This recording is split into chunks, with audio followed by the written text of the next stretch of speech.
Here we are, another Sunday Musicians Café. That's it, we are live again. 2 o'clock on point. Let me see if everything works properly. Some people already joining in the chat. Let's see. Hi everyone. Okay, everything is working. Drop a message if you have any. I experienced last time really bad issues with technology, so let's drop in the chat if anyone can tell me if they can hear properly, see properly, everything. Just a thumb up or whatever you want, and a cute emoji. In a minute I will introduce the guest of today, which is I'm super proud of, and he's a very good friend and extremely inspiring musician and person, very active, and he's doing always so many things. And he's Ashby, a fantastic bassonist we met at college, and he will be very inspiring today. And yeah, in a minute I will invite him to join the chat. Let me see if everything is working. Okay. How are you guys, by the way? All good? Nice Sunday, warm, also in London. Eventually, finally, the sun came in London. Let me see if the live is going well.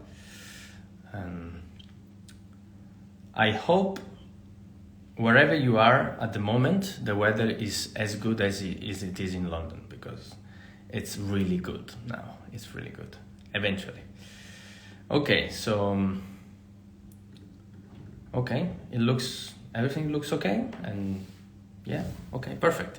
So I'll invite Ashby for a nice chat today at Sunday's Musician Cafe. I think today is like 5th episode or something. I lost the count, honestly. I remember when I do it on the post, but then now I don't remember actually. It's 4th or 5th. Never mind. But I'm very, very excited for this conversation because it will be very inspiring, I'm sure. So let's invite Ashby, which I think is actually in the chat, if I'm not mistaken. Yes. Okay, let's see if he's around.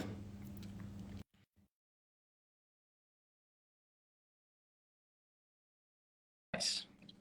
How are you guys? Having something to drink as well? Coffee? Hello. Ashby, how are you? I'm well. Hey, mate. Nice Nice to see you, man. All good? Yeah, fine. Busy week, but where are you at the moment? I am in Frankfurt at my friend's brother's apartment. Oh. I'm flying to Copenhagen tomorrow morning for an audition. Oh wow! And train strikes organized, so it was better, I think, to come stay the night in Frankfurt. I can tell you practicing. You got all your tools. Yeah, just a little bit. Yes, it's good. Never stop. Yeah. You're quite active guy. Yeah? You never stop doing things. Oh, I do sometimes, I promise. You need to relax. Yeah, sometimes you need. I know. Yeah. Relax. Good, fantastic. So as I was telling in the chat before, you are very active and very entrepreneurial person, and I think I really got inspired by you when we met the first time in college, and I could immediately spot you were very I mean, you would care about details very much of everything that was going on in college, and you were very friendly with everyone. And I liked it very much. So I liked it also when we played together in some projects. So let me introduce. I think everybody knows you, but this is my job as a host. I have to say something about the guest, and I had it here. Wait a second. So he's at the moment he's a postgrad in Mannheim, correct? Yeah. So you. Postgraduate student with Prof. Ole Christian Dahl. Is that the correct pronunciation? Yes, Ole Christian Dahl. Yeah. at the Hochschule für Musik in Mannheim. And yeah, that's the right pronunciation. You speak German? Getting there, yeah. Nice. So you learned German before going there, or you were speaking German before? I did a tiny bit in school, but I hated it. Honestly, I hated languages. So I'm redeeming myself now by learning and trying quite hard. German. Yeah, and whenever people think about studying abroad, I always say, I really didn't have very much German, if any, when I went. So it's don't like. I see. German is such a difficult language. I had to learn it because I spent 1 year in Berlin in the Universität der Kunst, and I had to learn like the basic to at least have a conversation, But I wasn't that good, honestly. I wasn't that good. Yeah, it's not the easiest language. I think it's kind of opposite to English with how it starts. It's quite tricky to hold a conversation at the beginning, but once you've learned all the rules, then you can get by. But English is kind of easier, I think, at the beginning to make a conversation, but then quite difficult to be very good at. Yeah, I mean, grammarly is completely different. So it's the grammar. I mean, English, not completely, but I mean, English is much easier in the grammar side than German. Yeah, definitely. You have something to drink, or is? I do. Just a glass of water. I'm not adventurous. Water, fantastic. What an healthy guy. Good. Cheers, mate. Fantastic. Yes. It's a rule. It's a rule in Sunday's Musicians Café. I put just one rule, which is having something to drink. I want That's good actually. So okay, so he's British, obviously. Ashby is British, and he graduated from college with a first-class honors master degree, correct? Sorry, undergrad. Yeah, bachelor. Sorry. Yeah, and we met for the first time, and I mean there are so many things to tell about him. He's always involved with many good projects, and he's always launching a new project, and he's very entrepreneurial, as I was saying, and he's involved with the Benedetti Foundation. He's an ambassador of Benedetti Foundation. You've been doing that for how many years now? I've been involved with the foundation for almost 4 years now, but I've been ambassador this is my 3rd year, so okay, quite a while. I mean, later maybe you can tell us more about the foundation and what you do there, and why it's good to know about them. And I think it's a really good reality and initiative, and I think it's nothing comparable with anything outside UK, actually. There's a comparable education program in higher education, or anywhere that isn't the foundation. But yeah, we can chat more about that later. But they're brilliant. And he held temporary, and that I was very proud of when I saw the thing you post always what you do. So I saw that you were a sub-principal bassoon at Pori Sinfonietta, and you also play with the Helsinki Philharmonic Orchestra. Yeah. And wow, that was great. That was great. How was the experience there? I mean, my first ever gig with professional orchestra was Helsinki Philharmonic. And always in my head, I kind of dreamed and imagined that it would be with one of the London orchestras, because that's where I grew up. But it just happened to be Helsinki Philharmonic. Our reed-making professor in Mannheim, Pekka Svala, he's co-principal in Helsinki Phil. And I was playing at a bassoon festival that he organizes, and he invited me to play with the orchestra as well. So I just find that so funny that my first professional engagement was in Helsinki. It's outside. No, but that's in Latin there is a way of saying this is nemo profeta in patria est. I think it's correct. I don't know if it's completely correct. If someone knows Latin better than me, please tell me. But it means that nobody's prophet in their own country. That actually is a reality. So it's difficult to be. It's much more difficult to be entrepreneurial, or I don't know, inspiring for your own country. I mean, you did such a great job with the Benedetti Foundation, and you are actually very inspiring for UK musicians. I mean, I would say, but obviously, it's much harder, don't you think? I mean, it's much harder to break the barrier. In a weird way, yes, and yeah, I'm trying to keeping my foot in the door in the UK, but yeah, I'm quite distanced right now because I'm Yeah, not living there and I'm working there. You know, yeah. things will come up, hopefully. Yeah. Tell us more about. I want uh, to know more about all your like entrepreneurial life in general. So Ashby is very similar to me in a way that, I mean, I wish I could be similar to him, but I mean, I feel that we get along because we are very active and we really launch projects. You know, we are really entrepreneurial, I would say. And Yeah. tell us about what you think, how music or musicians, if you have any point of view about this, and how we should be entrepreneurial, and how entrepreneurship is key element for musicians' life. Well, I think in general, us musicians are very proactive in general. You know, in COVID, we were still going. Sure, it was a difficult time, but I think all musicians were being very proactive and putting videos out and keeping each other motivated some way or another, which just shows something about the industry all over the world. But when it comes to thinking up ideas for whatever, I think if you have an idea, you've got the first thing you've got to do is just run it by someone, run it by a close mate who will tell you straight up, is it a stupid idea? Is this going to be useful? Is this, you know, and then from there, you know, contacts and networking is very, very important in the industry. So I think the more you speak to people and, you know, the more you leave a hopefully good impression, the further you're going to go with whatever idea it may be. I've got a few little ideas coming out in the next few weeks, kind of branch off my publishing company where I sell my arrangements. So that was 2021, I think. I Insane, established that. little insane. I wouldn't have the courage to do that, honestly. You're really brave. I mean, and I don't know how you managed to. I mean, that's really. I don't know. It's really inspiring. And how you manage to self-manage everything. I mean, Yeah, I'm very, very careful with what I put out. There's lots of things which I make that don't quite make it, which is fine.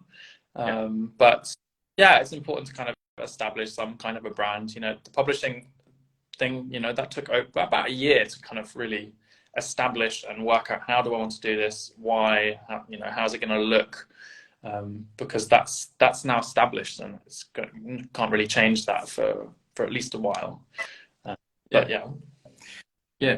Do you have any, like, have you ever, I mean, I guess in your life, you changed the way you were doing things and also the way you were self-managing yourself.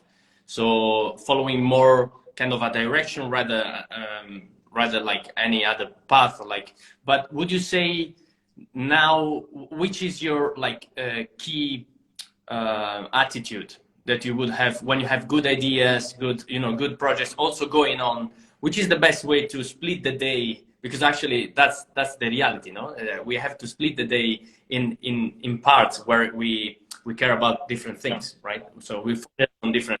How do you manage that? Um, I mean, I guess I prioritize certain things.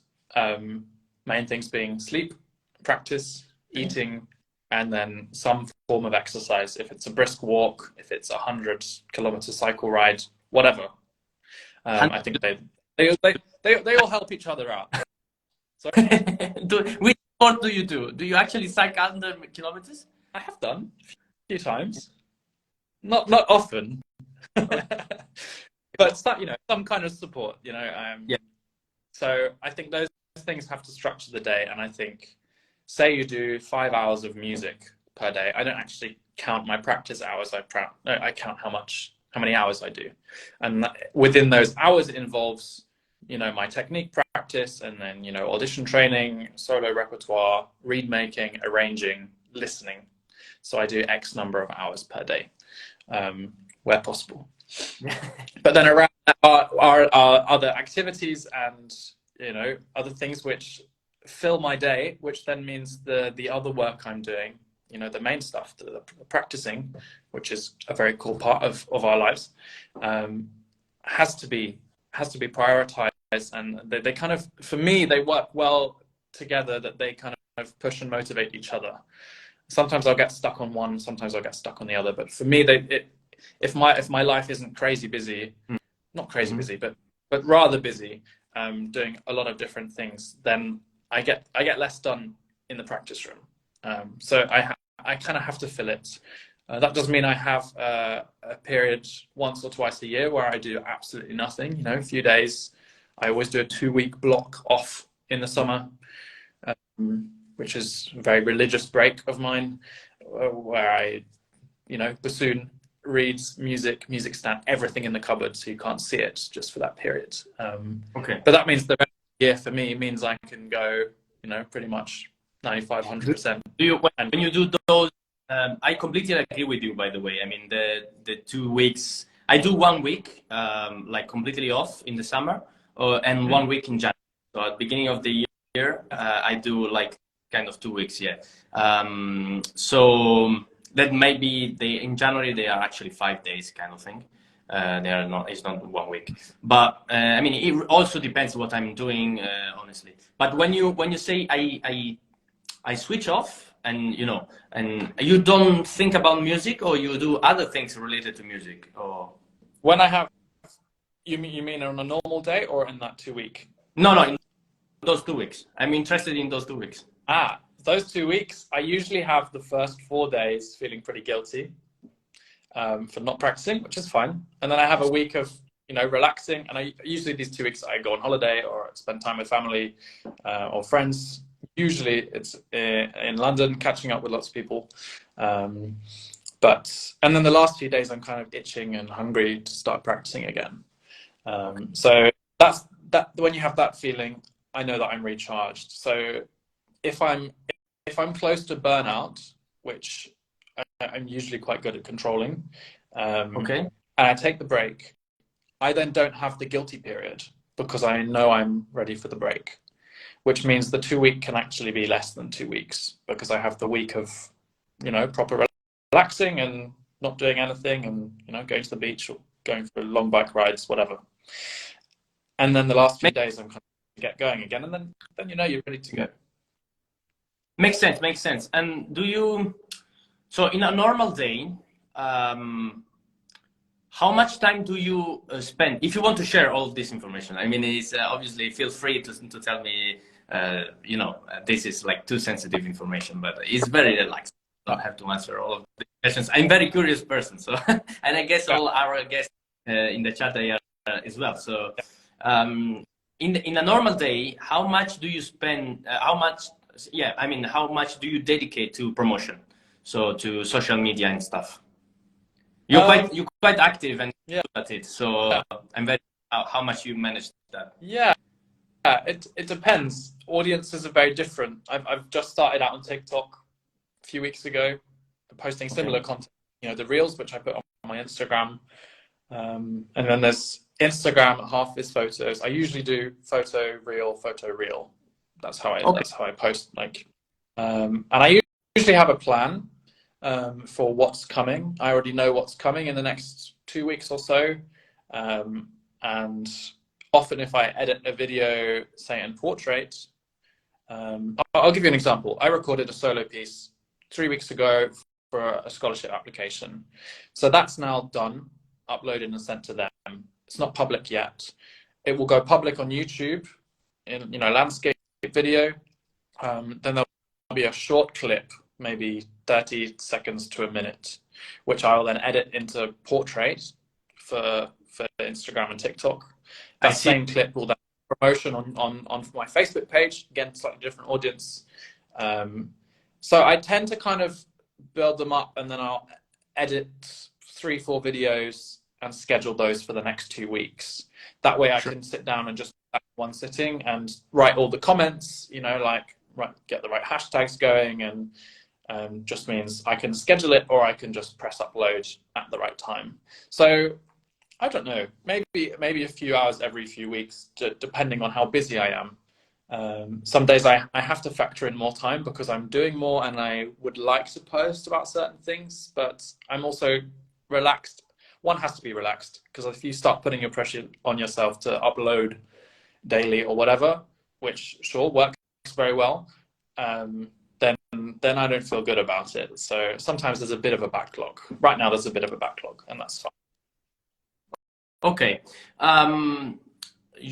This is absolutely true, and I've been in my very little experience, and Ashby is much more experienced than me on social media. I've done, I don't know if you noticed, I think you noticed the 100 days of challenge, and I've been posting like every day.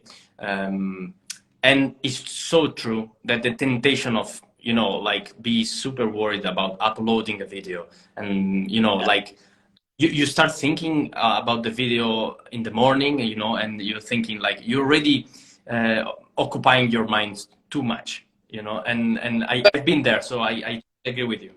Yeah, I think when it comes to posting daily, it's a very good way to grow your account. But the main thing I think about or tell people when they're thinking of making a social media page, I always say, like, what's this going to bring you? Why do you want to do it? Of course you should make a page and then post 2 things and never post again, because that looks bad, but for employers, for whoever. But I think, you should really know what you want to get out of it. And that's something I ask myself as often as I can, like, why am I so active on social media? What's it bringing me, and what's it bringing other people? And I hope it's bringing other people things. Absolutely, I agree 100%. I've been, I don't know if you know the theory of the 80-20. I think you know about that. 80-20. So now I'm much more focused on content that is like 20% of efforts, but I have 80% of the result that I would, and before the opposite for me. It was 80% of effort and 20%, like the result at the end, But yeah. I mean, I think you have to try. I mean, I wouldn't say there is like a secret recipe that everybody, nobody. Yeah, you have to find your own flavor and just see what works. And it's so weird because sometimes you'll post a video, like I posted a video when I was in Finland, and it's tricky not to get hooked on views or whatever. The way I judge, if I get 50 likes, I just try and imagine 50 people in a room clapping for me. Perfect. That feels amazing, right? And I posted this video in Finland, and it got 200 or 300 views overnight, which usually I get a little more than that. And I was kind of like, oh, maybe I'll take it down. But I was like, nah. And a few days later, it was on like 200,000 views. And you just never know how the algorithm's going to work or what's going to do well for whatever. But I loved that video. I thought it was fun, so I kept it there. That was the main reason. And yeah, somehow did all right. The video a million recently or no? Is the same video? No. No. Is the same video that reached a million? No. No. That was last week in school orchestra, and it's now on 2.4 million, I think. Really? On TikTok, which is crazy. Oh yeah. I mean, I saw that.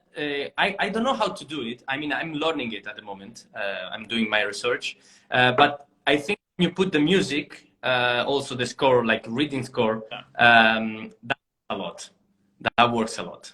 I'll help you out if you want to make one. Okay, thank you. Yes, I mean that I think that would be, I don't know if it's too much work, honestly, but let's see. I got quite quick at it, and the audience likes it, and I love making them. Like, I love playing something and sticking this scrolling score on. Maybe it takes me 15 minutes per video, if it's like a 30 to 60 second video. But for me, I enjoy editing them, and if people enjoy watching them, then great. The other thing I was very curious about this, and then we can switch to other arguments, but amongst the promotion, I mean, within the promotion of this, I would be very interested if you ever had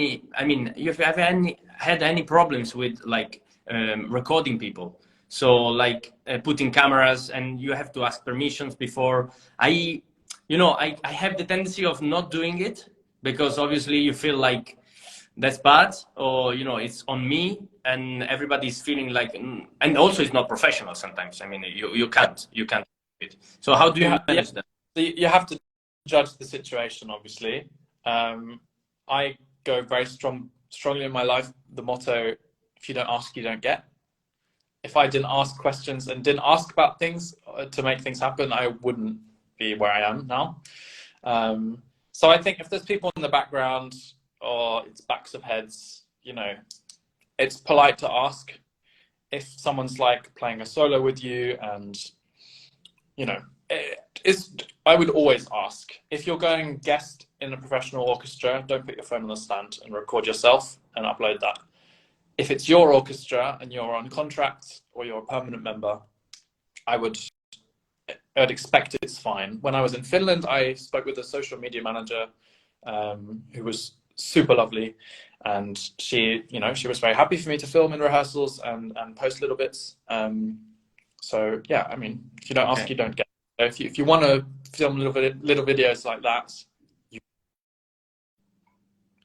I mean, I guess you got lucky as well a bit, because it's normally the problem is that, you know, the other people in the orchestra, they don't want to post, because it's not about the promotional side, because for the promotional side, orchestras they reach more people. For them it's even better, like from the institution point of view. Yeah. It's the professional within the orchestra that actually have problems with that. So they will say they also, like, I've experienced jealousy, like banally jealousy, because you're like you know, like it looks like you're cocky, but you're not. I mean, you're just trying to do your own promotion, and you know, it's our job, and everybody has his own. But I find difficult to manage this kind of relationship with other professionals, that they judge me on. So that for me is a bit of a struggle. Yeah. Yeah. I think there's an element of you just, you know, just doing you. Some people are not going to like what you post. Some people have said to me, you know, a number of friends who I'm still very good friends with have said, "Oh, I don't like how you know, promote yourself," and that's fine. They don't have to follow me. They don't have to, you know, whatever. But I think it's important to be you and to find your own voice in how you want to promote yourself on social media, because you don't want to be fake. That's never. Yeah, that's the point. That's the point. It's a very good balance. I mean, on social media, what actually works is to be transparent, like very genuine, and you know, and that's the only thing that works. And yeah. Okay, so switching a bit on more entrepreneurial kind of thing. Can you tell us more about all the transcriptions you have made? You're a composer yourself. I mean, your arrangements, let's say. I was completely in love with the Mozart, {𝐝𝐴𝐾𝐽}. Which one? {𝐝𝐴𝐾𝐽}. That was really good. Yes. No. That was. Well, actually, 𝐝𝐴𝐾 has just joined. One of the Finnish professor I just mentioned. That was for a bassoon ensemble in Helsinki, which we did at a festival last year, actually. Okay. So yeah, Mozart Requiem has been one of my all-time favorite pieces, always. So that was a really fun one to do for bassoon ensemble, and I love pushing the boundaries and you know, you know, but bassoons, we don't always get the most challenging things to play in orchestra, and we don't often get to play that lovely oboe line or whatever.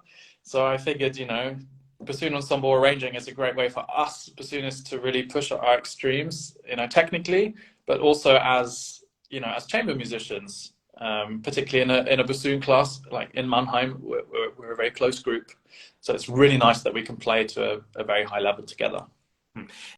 Yeah, I mean, that looks really cool environment, I must say. I mean, yeah, I don't know if it's the way you're presenting it, so you're presenting it in a very good way, so it looks like very good environment.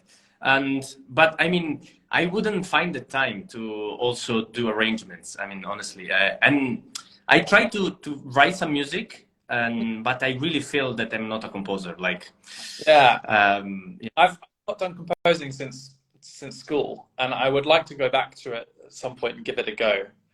So I think I have quite a good ear for arranging, but composing is not something I'm trained in. But arranging, I just really enjoy, and No, it works. And please go on, go on. I think on your website we can buy people can buy, right? People Yeah, can buy your music. in Yeah. the UK, you buy them from Howards, the double reed store, and if you're in the EU, you can order them from Tutti Frutti, and you can order PDFs directly on the website, which are sent to you. But hard copies, I do stock in those two stores, which is really nice. It means I don't distribute them myself. But I've had a few libraries and other places order hard copies, which I can then distribute if I do a big order. But that takes quite a bit of time to get the order right. I see. I see. Do you print on demand, or you print total a number of copies and then you sell them? So usually print on demand if there's like a big order, but with the company I use for printing, it's easiest for me to order 4 copies of everything, and that'll last me X amount of time. Okay, yeah, that's very clever. And what about the competitions? The competition, man, you created a competition, right? Yeah, this was really fun. And I actually met the composer, Christopher, the winner of the competition a few days ago, online, to go through the first draft of the piece. Basically, I had the idea of making a competition for composers, and we had 52 entries from almost 20 different countries, which was crazy. But I kind of designed this competition, for composers. I had Danny Howard, who's an amazing composer from the UK. She really helped me out with making it as composer friendly as possible. Ben Royder Ward was also he's bassoonist. He was the contemporary lead for Lucerne Festival Academy. So we met last summer in Switzerland, and they were both super helpful for getting the competition off the ground. But the competition was to write the brief for the competition, if you win, is to then write a piece for solo bassoon and piano. That was the brief for this year. Next year, it's probably going to run again, sponsorship providing, and that'll be a different brief. So I'm thinking about what brief to ask for next year. But people didn't have to submit the piece. They had to submit 2 already composed pieces that they've done, along with text, like why would you write for the bassoon, what are your intentions for this piece, and then why would you want to write for me. So we had some really interesting applications, and we made a long list, and then we made a short list of 7 people who we interviewed on one day, and then we chose a winner. So I've been working with Christopher, and very excited to share that piece. And the prize is a €500 cash prize. Nice. And then also get a video recording, which I will do, as well as a live performance to be confirmed when. And also the piece is then published by my company. You play that Sorry? piece. You Yes. will play that piece. Yeah. Okay. So I'm kind of there as to help the composition process, and hopefully educate some young composers how to write well for the bassoon. And hope that with my growing online presence that I can give these future young composer winners some promotion for their music, and that their music will really be played.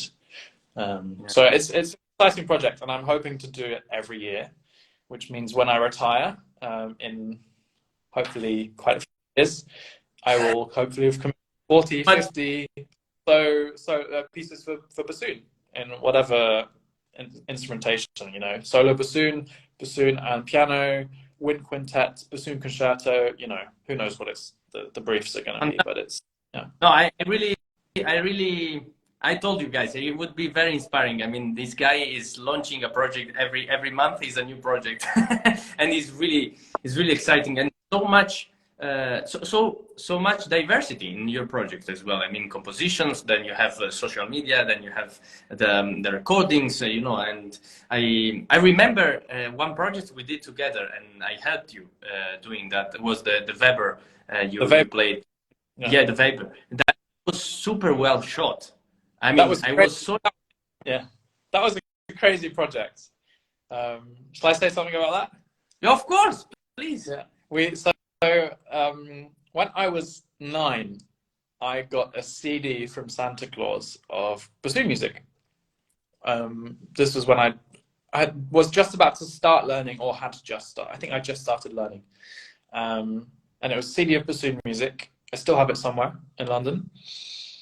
And I would listen to this Weber Andante Rondo Ungaris, this solo piece for bassoon and orchestra, and I would listen to it on repeat. So I had the good idea of playing that in my bachelor final exam, which I did with piano. I thought about doing it with string quartets, but I had a few other instruments already involved with the recital, so I just stuck with piano. I also had the idea I would love to play this with orchestra. So throughout my whole degree, I was super friendly with the orchestra stuff in the performance and programming at the Royal College of Music. And I managed to book the concert hall for 2 evenings. It was a Friday and a Saturday evening, wasn't it? In June. And Corona was just coming to a close in London. So there were so many projects going on, and they were trying to squeeze as much in as they could into the summer term after the exam period. So I was very lucky to book the concert hall. I then got the music from the library. I then fixed a 28-piece orchestra. I think that because there were COVID limits still for how many people were allowed on the stage. So we had,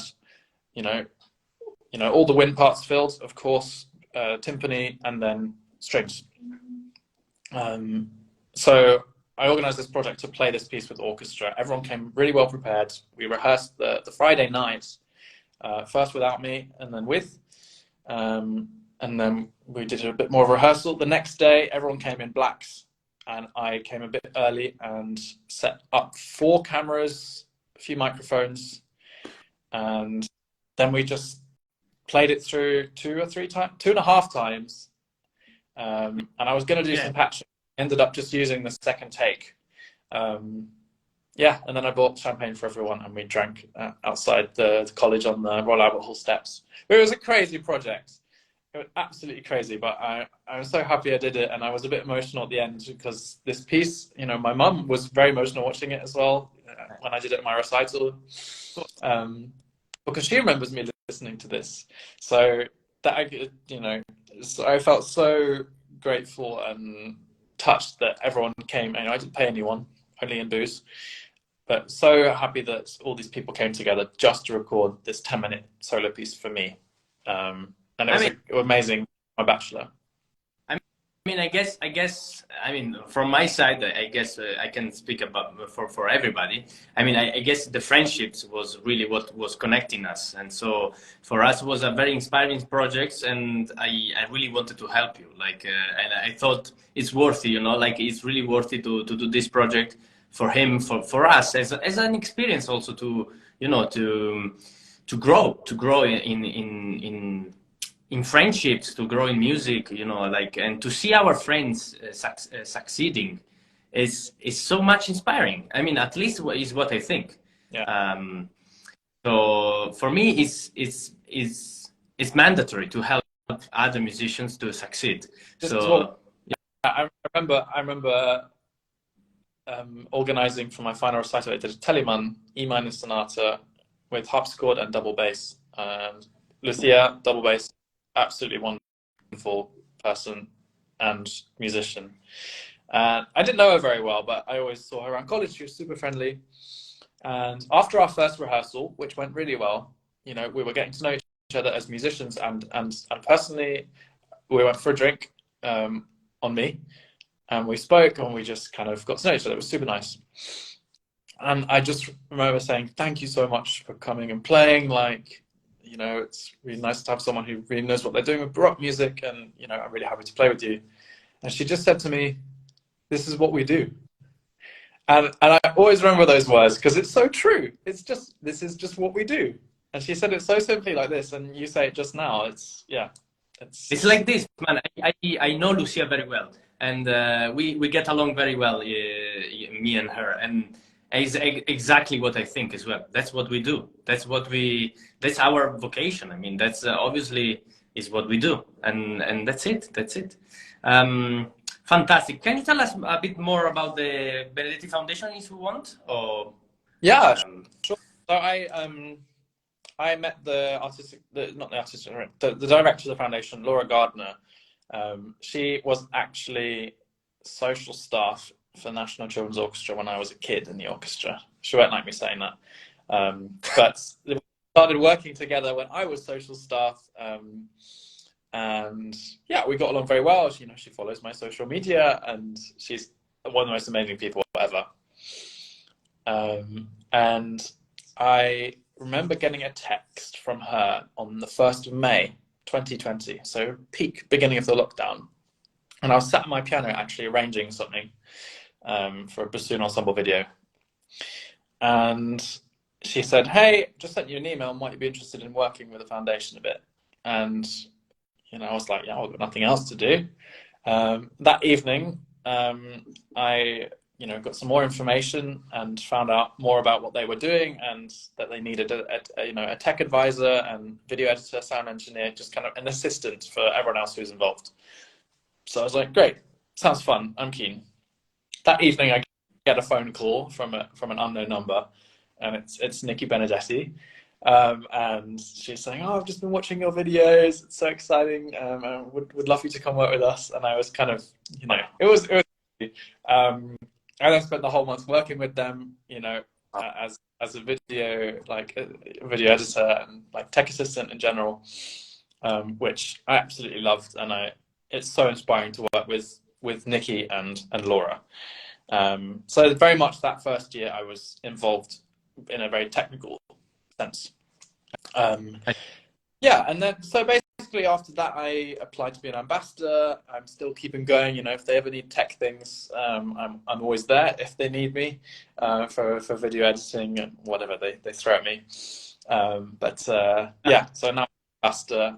I'm a senior ambassador this year, so I'm kind of helping training new ambassadors and some of the lead ambassadors as well. But they're just an amazing foundation, and they get some really, really incredible speakers, and they have an amazing program for the ambassadors.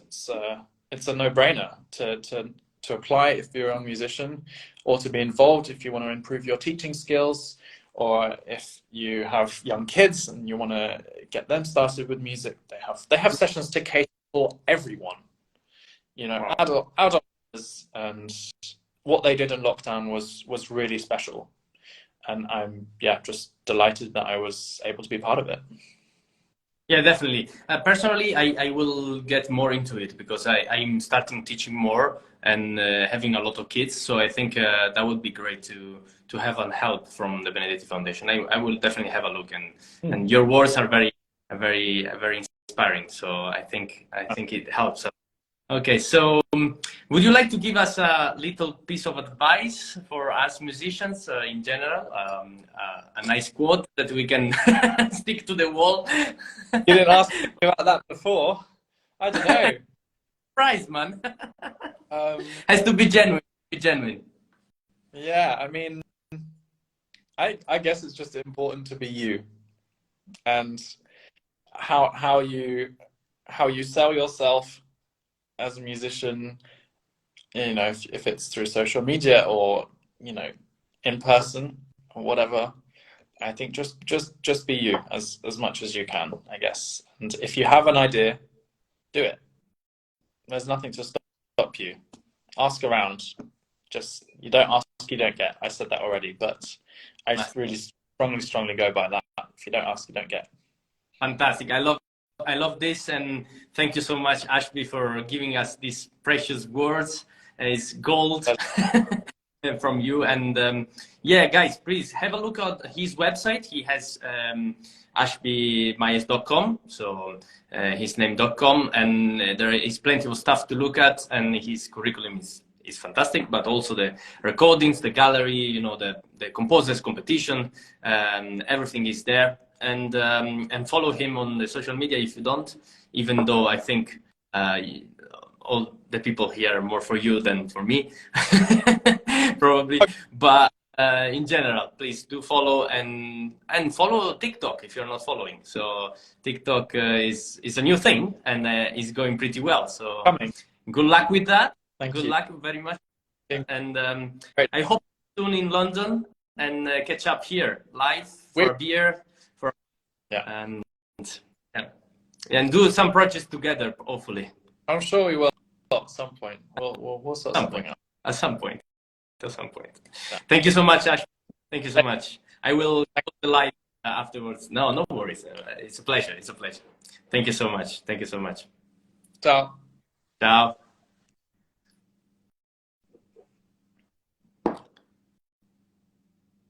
Here we are. Incredible. Ashby is really an active musician, and I think he deserves all the success he's gaining at the moment. And he's really inspiring guy, and I loved working with him. And still, even in this little chat, it was really inspiring for me, and I hope to work with him in the future for some projects. And yeah, please, as I said, follow him and all his projects. We do desperately need support from the audience. As musicians, we are very entrepreneurial, so we always launch new projects on our own efforts, and so we do need the support from you. And yes, please follow this little series I'm doing, the Sunday Musicians Café. I hope you enjoy it, and I hope to carry on with this.